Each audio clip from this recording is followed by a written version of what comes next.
y'all, it's Rose. Today we're going to take a look at Canary, and Canary is my favorite home security camera. That's saying a lot because I have a lot of home security cameras, and I've owned it for over a year. I've never done a video review, but I'm going to do one today because they released an update with a couple of new features, including notifications for extreme temperature changes and also notifications that'll let you know if the camera goes offline. So I'm excited because today we're going to test out those features and you'll get to see if they work or not. And I'm also going to give you a basic overview of what the camera can do in general. I like Canary because, as you can see, the video quality is awesome. But I also like it because it's simple. You just plug it in and it works. It automatically arms and disarms itself based upon my smartphone's location, and it also works using 3 modes. 3. Simple. I'm telling you. It has an arm mode where it looks out for motion events, a disarm mode where you can check in on things but it's not actively monitoring for motion, and it has a privacy mode where the camera and microphone are completely off. You know what mode it's in thanks to the LED ring on the bottom of the camera. Canary uses automatic LEDs for night vision. In fact, it's when it swaps between day and night vision it freaks itself out, sometimes causing a false alarm. That's a problem that's gotten a little bit better over the past year because Canary is actually a learning system. It can self-resolve problems over time. However, that doesn't mean it's perfect. In fact, let's go take a look at some gotchas. First gotcha, it includes free cloud storage, but it's limited.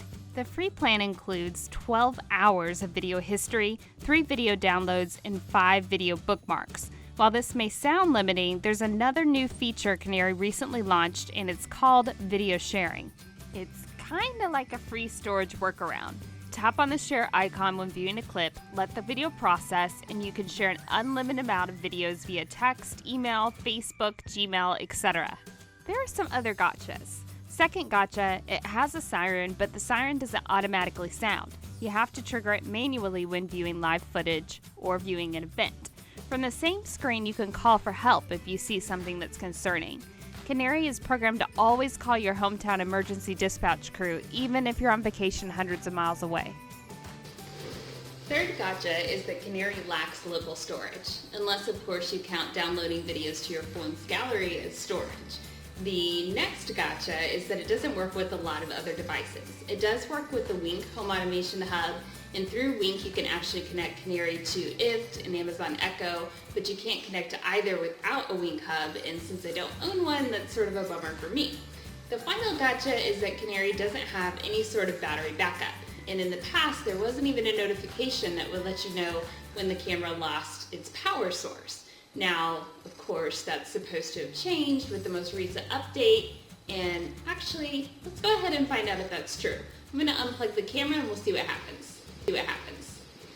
And 15 minutes later, it did let me know, and it let me know instantly when Canary was back online. Canary has added the ability to get alerts for extreme temperature, humidity, and air quality. I received a temperature alert after 5 minutes of leaving Canary in the oven, but I didn't get a humidity alert at all. You can adjust the sensitivity settings within the app, and it's possible that I didn't break what I'd set as a normal humidity level. Over the past few days, I've been getting lots of false abnormal air quality alerts. I get them, swipe them open, and air quality shows as normal.